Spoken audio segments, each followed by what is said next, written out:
Hey everyone, welcome to Tales from the Pros, and this is Michael Giorgio, your host and co-founder of Imaginovation.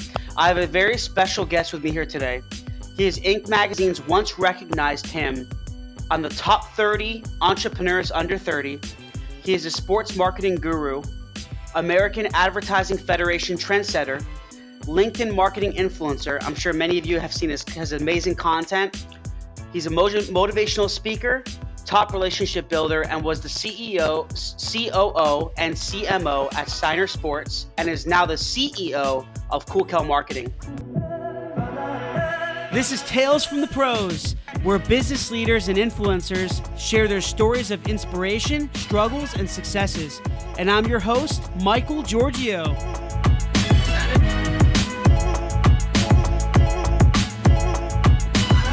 Please welcome Kelvin Joseph. Kelvin, I appreciate you being here with me today, man. I know you're very, very busy, and thanks for the time to talk with me. Let's do this. I'm so happy that you asked me to come on the podcast. I love what you do. Thanks, man. I really appreciate it. I know this is I know you have a lot probably going on today, right? So this is a good kickstart to your day. Yeah, it's Oscar weekend in LA. I'm out here supporting some of my clients. One of my clients is getting a major award after the Oscars, and I'm out here doing some amazing marketing and PR. So this is a kickstart to the day. It's about 7 a.m. in LA, and I'm ready to go. Sweet. Sounds good, man. I really appreciate it. Thanks again. So just to kind of kick things off, Kelvin, give us a little background on your story and essentially how you got to where you are today, in just in your career and even in life. Well, the reality is that I come from real humble beginnings. I'm the first person in my family born in this country. My mom flew over to this country with me in her stomach from the Spice Island of Grenada. I wasn't even born in a hospital. I was born in my grandfather's bathroom. We didn't even make it to the hospital. So real humble beginnings. And the reality is that when I went to college, I couldn't just major in marketing, or I had to major in like a major that could definitely get me a job. So I majored in accounting. That was the major I chose in college. And I met a lot of great people and made a lot of great connections. There was an organization called Inroads that helps talented minorities get prepared for community leadership and roles in corporate America. And they helped me get a job at EY, one of the largest accounting firms in the world, when I was 19 years old. And that's where I built my foundation. And the funny thing is that I'm at one of the largest accounting firms in the world. I'm a CPA at 21 years old. And I actually was there for a few years and built my foundation, but people thought I was crazy. People thought I was crazy when I left, because I left that role to become a shoe salesman. What? You're leaving a role at one of the largest accounting firms in the world to become a shoe salesman? But the reality is that my wife and we took $10,000 and we built Samantha Shoes, which is focused on helping women that love shoes but wear larger sizes. There's no shoes for women if their shoe size is above a size 10.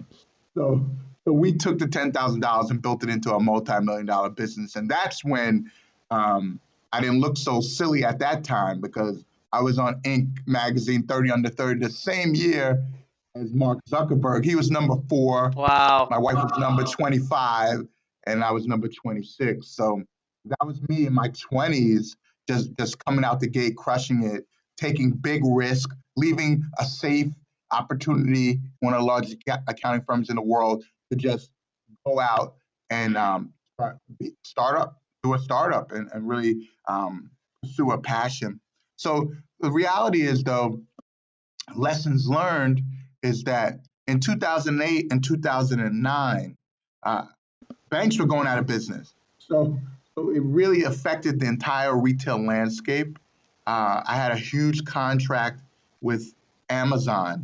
And then Amazon bought Zappos, and my contract wasn't renewed. So I went Hmm. from getting like $100,000 purchase order every month to like zero. And then all the independent retailers went out of business. I mean, you can't find a shoe store anymore. Like even department stores, they're being bought and sold just for their real estate now. So Right. the retail landscape has changed tremendously. So so I had to run back to corporate America. I didn't get a bailout, you know.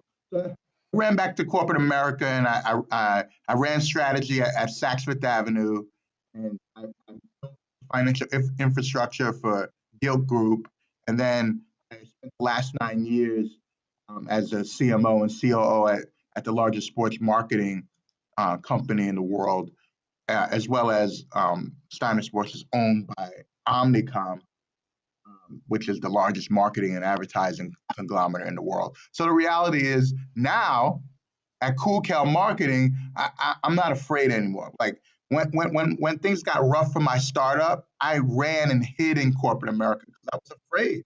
Nobody was sending me any bailout money. I had to deal with all the issues that some bigger companies didn't have to deal with. So now at Kool Kel Marketing, I'm not afraid anymore. I'm helping CEOs grow their sales and build their businesses, and using all my lessons learned from being an entrepreneur and being in corporate America. And I'm helping CEOs grow their sales without fear. I love it. That's great. And how did you end up at Steiner Sports from your previous job? Well, I had mentioned that I did some strategy for Saks Fifth Avenue, which is a nice way of Right. saying, Okay. I, it's a nice way of saying I was doing some reorganization. I would go Hmm. around and fly around and fire people and make sure the business is efficiently making profit and things of that nature. And then I didn't really like that because it was kind of negative. Because when I came around, people lost their jobs, and I was more of an efficiency expert, so to speak. Um, so I had left Saks, and I had went to Guilt Group, and I was like, okay, this is a startup. Um, the company went from like 0 to 100 million really, really quickly. And the reality of it is, I didn't like working 80 hours a week at a startup that wasn't my own startup. Right? If I'm going to work 80, 100 hours a week, I need to be doing that for myself. Hmm. So, so an opportunity came up where Steiner Sports actually needed someone to do what I did at Saks Fifth Avenue, which is come in, take over their various departments, starting with the accounting, finance department, then operations, then sales, and just reorganize the entire company. So I came in initially in the accounting department, and then I rose through the ranks, first to CFO, and then I was the CMO and COO there. So it was a really great experience. And I think the reality of it is, for those that are listening, it's important to be really good at what you do so you have more choices, more options, because you could have a dream job, but the dream won't become a reality if you're not sought after, if you're not wanted. I mean, you could want them, but they might not want you. Right. So I guess the key thing I would say is, for me, I put God first in my life, and I'm a family man, and my career is actually a distant third, but I'm really good. That's amazing to hear. I'm glad to hear that. I think that's going to inspire a lot of people that hear this episode, and I really hope it does. So just with all your experience, Kelvin, you're an amazing salesman, obviously. You're an amazing marketer. You were CMO for a large company. You're pretty much probably wearing a lot of hats now at your own company.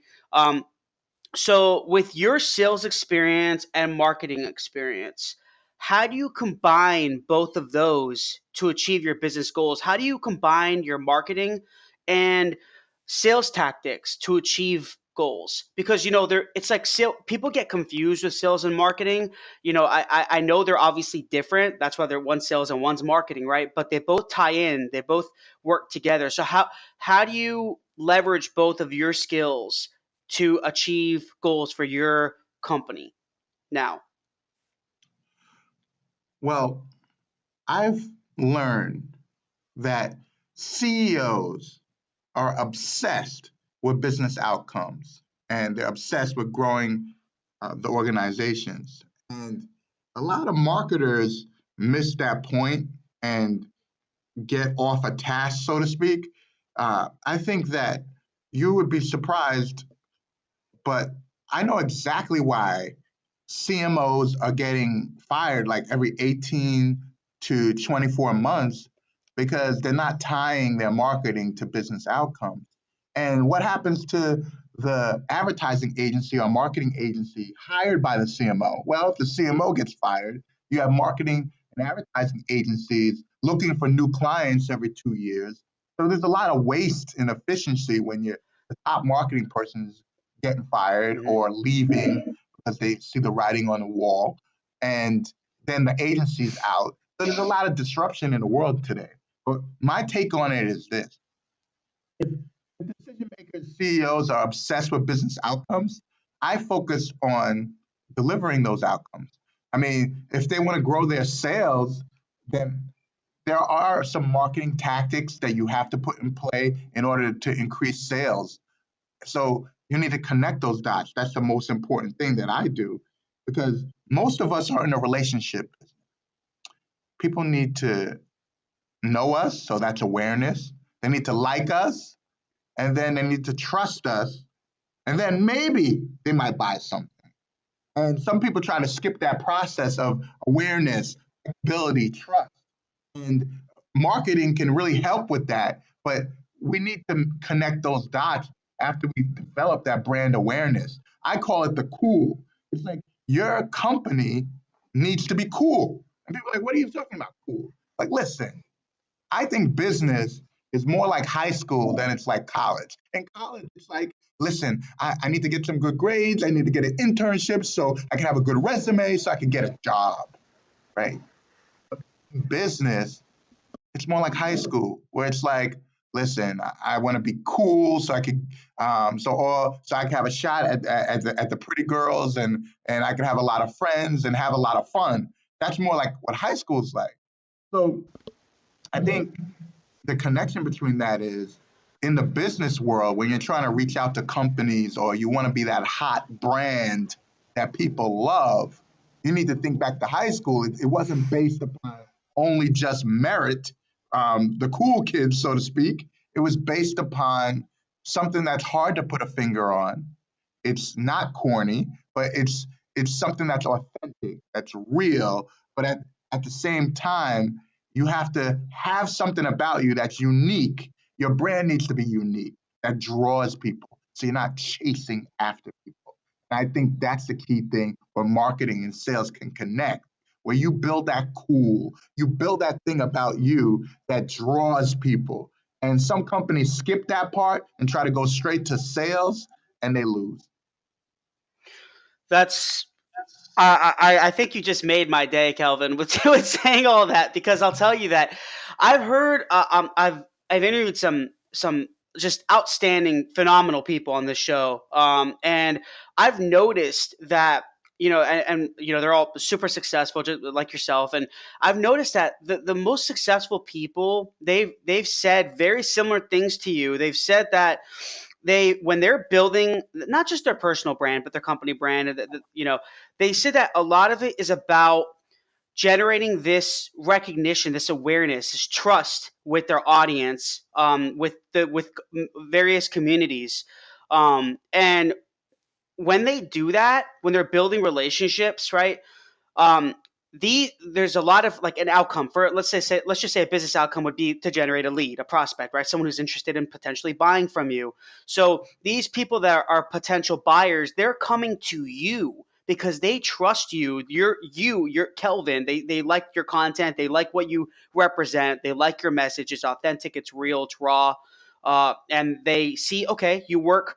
you're the CEO of Kool Kel Marketing. Perfect. Like, I like this guy. I'm interested in doing marketing for my company. Let me reach out to him and see what can happen here.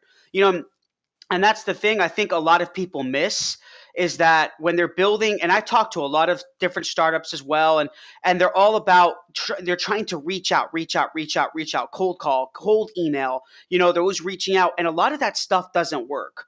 And it's because it's outbound. You're trying to get them to buy. You're trying to sell them, and you're trying to get them to buy on the wrong time, on the wrong dime, and it's not authentic. Instead of building a brand, and Gary Vaynerchuk talks about this all the time as well, is that you want to create this inbound process, and it seems like that's what you're doing and that's what you're about. Is that right?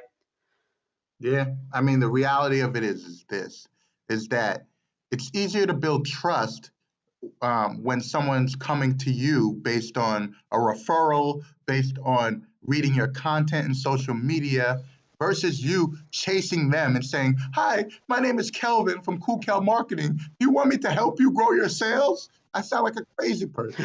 And you would never do that in high school. You wouldn't go up to the pretty girl and say, "Hi, my name's Kelvin. I really think you're pretty. Will you go out to the prom with me?" I mean, it wouldn't work like that. You would work through all kind of back channels to get noticed, and you would build. You wouldn't just go for the kill right away. Yeah, that's so true.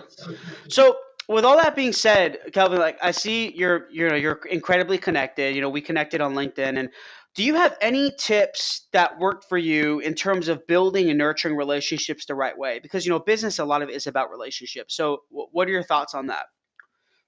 Well, we're all in the relationship business, and I think that you have to decide if you're a taker or if you're a giver in a relationship. And I think if you give, you'll never need and you'll never want anything. Because the reality for me is when I help someone or I offer some advice or I try to put content out there on social media that's actually valuable to the people listening to it, not just some some unauthentic sales material where I'm trying to trick them into liking me. I get them to actually like me by helping them. So the reality for me is this: I've built a lot of relationships, and I think that it's not a numbers game because I don't have a huge connections, but it's almost like I'm connected to about 37,000 people. I think on LinkedIn, a good connection account has about 2,000. So 37,000 is pretty good. Oh My yeah. secondary reach is 50 million people because I've connected with 37,000 the right 37,000 people. My secondary connection is 50 million people.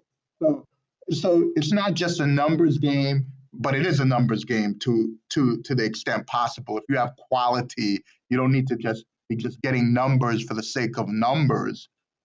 So the reality for me is the people that follow me on LinkedIn, they're feeling me. And that's what matters. It could be, if it was 1,000 people would be pretty good. You got to start somewhere because I can't even handle 1,000 customers. So I definitely can't handle 37,000. So, so it is an amazing thing that I'm very proud of. But when you want to connect with people, sometimes it seems to be unauthentic if you say something like, "Hi, my name is Kelvin. Can I pick your brain?" Blah, blah. I don't want my brain to be picked. Okay, I want to start a relationship. I don't trust you. You're saying, I know you really want something, and instead of asking for what you actually want, you're asking to pick my brain. Like, I don't want my brain picked. So the reality of it is this: you got to come into the situation not from scarcity, but you need to come from a position of abundance and just say, "Listen, hey, Kelvin, I have this podcast, and it's going to be really cool for you to come on this podcast, and this is how it's going to be cool for you." At the end of the day, that is cool. I want people to start. giving first, and maybe you won't get anything back in return. But the reality is this, is that there's a happiness that comes with giving. But on top of that, if you play the numbers game and every day I'm giving to 50 people every day, and I only need one of those people to reciprocate, then I'm not so thirsty and transactional in my relationships. My relationships are deep and they are authentic. And do you think that a lot of the relationships you've built have they were they built from were they built a lot, via digital, like LinkedIn, or were they actually face to face? Because I know you were dealing with, in your past job, you were dealing with a lot of athletes, so you probably met with them, right? You sat down with them. Do you think it's what are your thoughts on connecting with people like on LinkedIn, for example? LinkedIn is a platform we both use probably daily. So with LinkedIn, for example, is it better to connect with them via LinkedIn first, or is it good to find a way to sit down with them? What are your thoughts on that, or you think there's a process for that?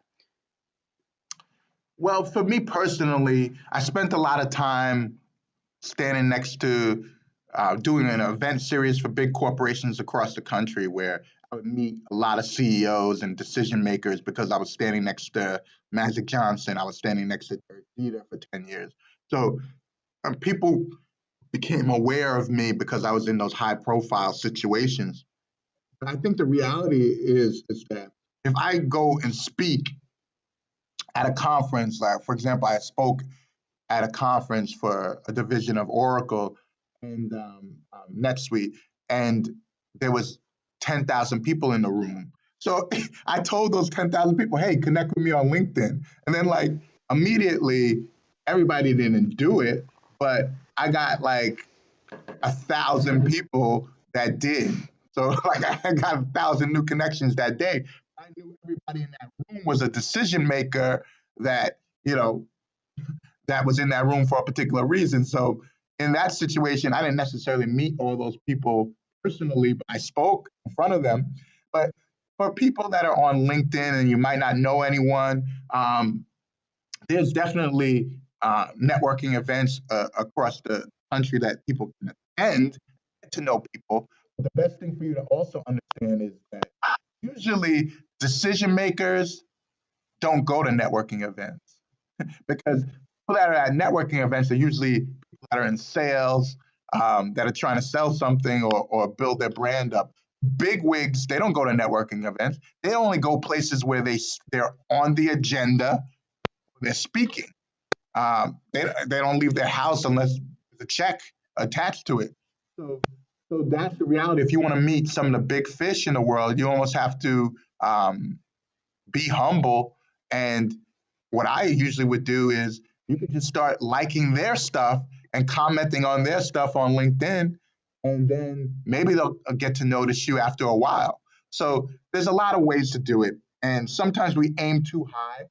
One of my biggest regrets was that when I left college, I didn't build a lot of relationships with my peer group because I was always looking to build relationships with the VP of the company or the CEO of the company. But now my peer group are in their 40s and they're the ones running things. So some people don't realize that if you're leaving a university, you should make friends with the people that went to school with you or the people that went to school a year after you or a year before you. And that could be a way to build there. That's great.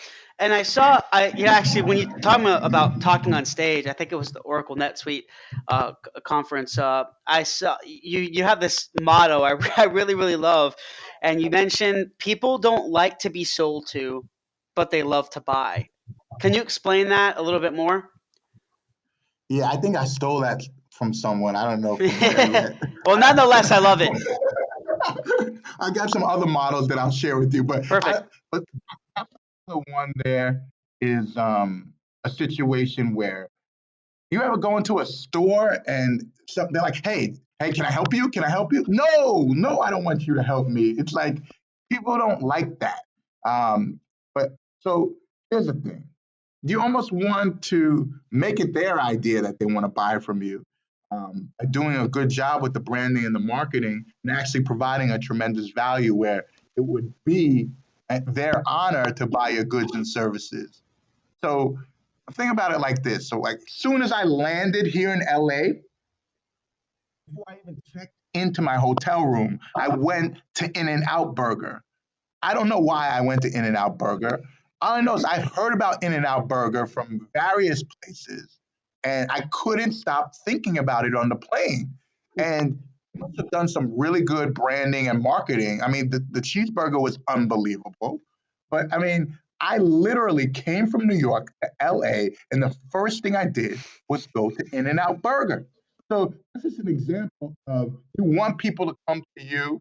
um, if they would have waited for me to get to my hotel and send me a coupon, that probably wouldn't have made me jump in an Uber to go pick up fast food. So that's the reality of business, especially if in the B2B business. You want to have people drawn to you so that they are eager to buy from you instead of you chasing them to sell to them. Yeah.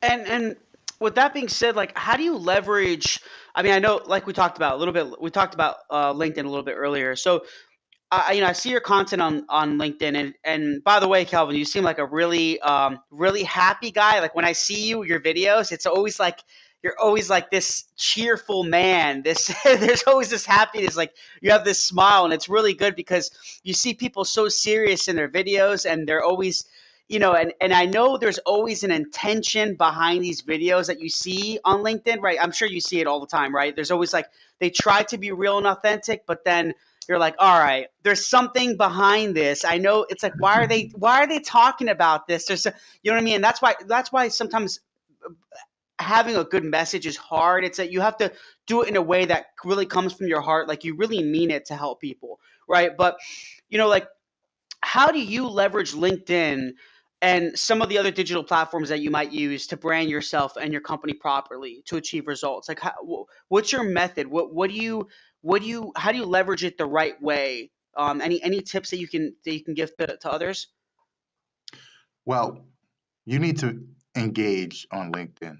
I mean, the reality is this: if you're in a situation where you have 1,000 people that are connected to you and following you, hey, start looking at their content, start liking their content, commenting on their content. Uh, if someone, if you, let's say you put out a post and you don't think it got enough likes, but there was like 3 people that commented on your post. Those 3 people are really feeling you. You need to make sure you reply to their comment and definitely engage with the people engaging with you. Some people don't even respond to the messages they're getting, and they just want to get bigger numbers. What do you want bigger numbers for? You can't even handle the numbers you have. So it's like you need to cultivate and engage. I respond to every person that direct messages me. I reply to every comment that someone makes on my content. And it takes a while to do it. And I make sure and I show the people a respect and I actually care. And I don't care because I'm a good guy. I care because it is good business to care. I mean, it feels better too because I mean, I do all this stuff because it brings me happiness. Isn't that what everybody wants? The happiness that comes with giving for me. So I do it because it makes me happy. I don't do it because I'm a great guy or or even for the business purposes of it. All I know is that it feels really good and I love doing it and it feels more like uh, fun than work. And do you ever use Twitter or Facebook? Do you ever use any of those platforms or even Instagram? Or you think they're not as good for reaching your audience and like in regards to like what you do? You think obviously every single platform has a different purpose, right? Has a different audience. And some are more cluttered than others. I personally love LinkedIn. I think LinkedIn is amazing. It's starting to get a little bit cluttered, but Instagram and Twitter seem to be, I don't know. I just have my thoughts and opinions on that. But do you ever use any other platforms to help you? I didn't. I was going to apply to the Guinness Book of World Records I'm the person with the largest uh, LinkedIn account that doesn't have any other social media account at all. So I think I'm gonna apply it to the Guinness World Records.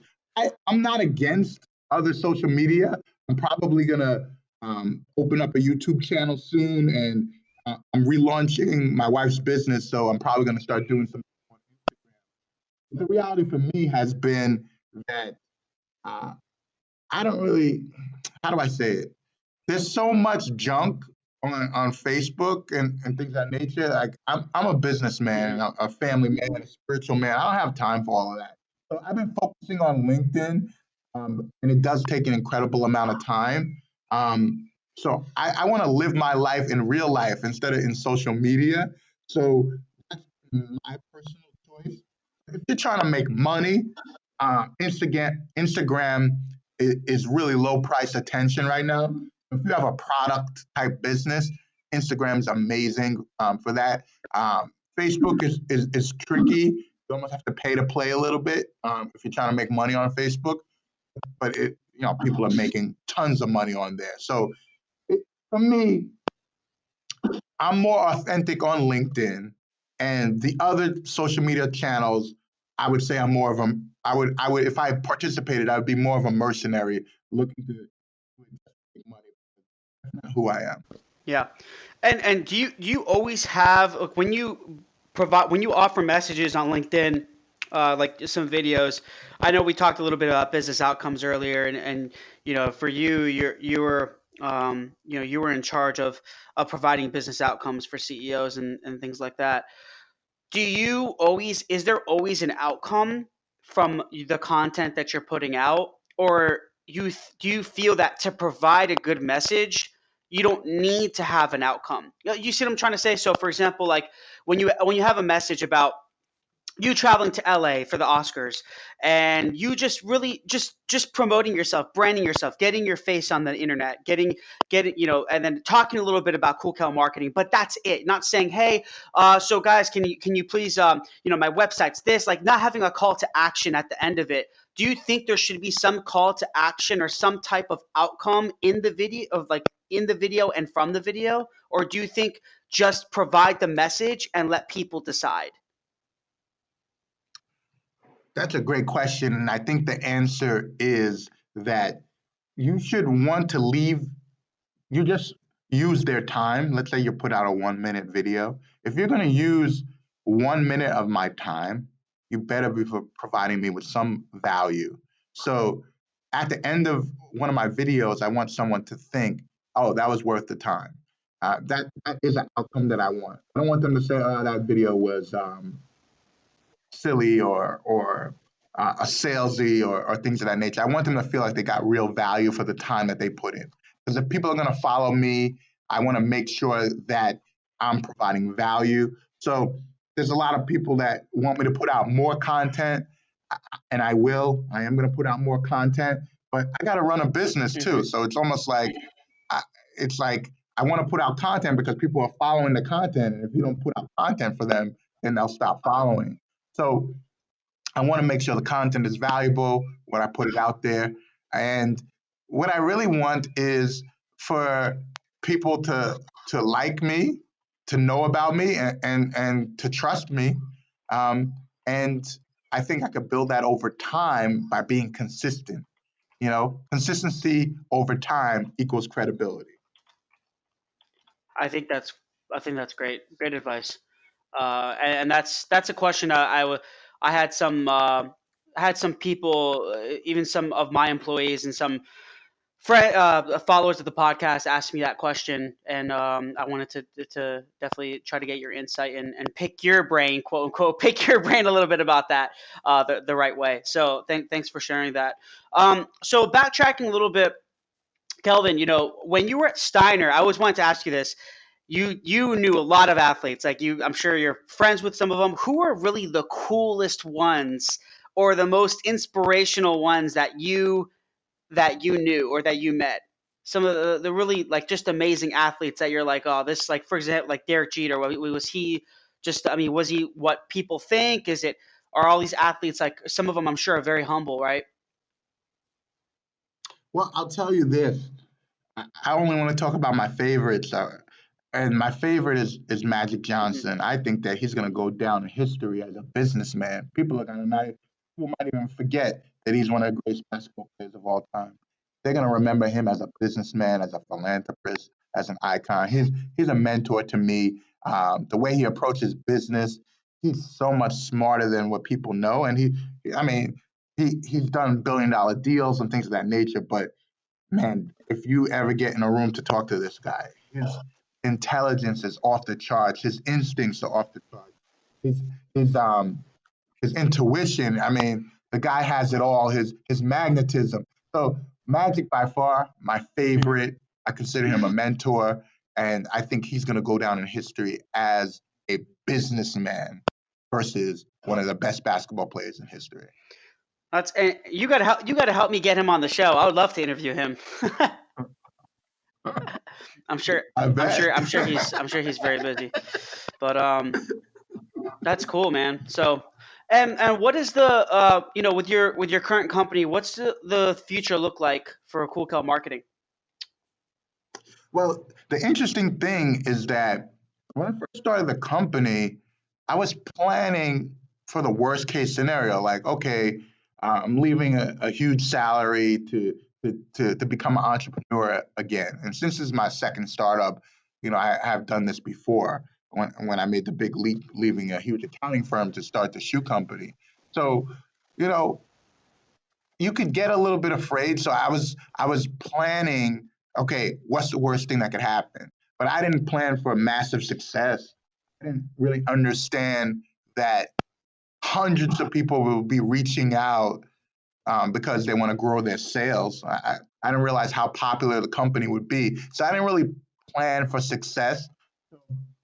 Right now, I'm building a network of strategic partners, CEOs of other companies that are in the marketing space, so that I could build a network where all the work that's coming in, I could share it with some of my friends and grow their businesses as well, and keep the Kool Kel stamp on the relationship, but also outsource some of the nuts and bolts. For example, you know, if someone needs to rebrand their company and their website sucks, they might need a website guy. I'm not a website guy, so I need a I can't necessarily move forward with helping them grow their sales if every time someone goes to their website they're turned off. So then I have to bring in a specialist to help with that. So I'm building my network. I'm building my friends. That's why I'm on this call as Hmm. well. I'm trying to find friends like you that we could build together. Amazing. And what's some of the best advice, Kelvin, you received from someone else, just regarding business and life? Did you have any? I know you mentioned Magic Johnson being a mentor of yours and being a huge inspiration for you. What's some of just the best advice you received from somebody regarding business and or even life? Yeah, I mean, this is where I'll give you some of my sayings and some of my quotes that are meaningful to me.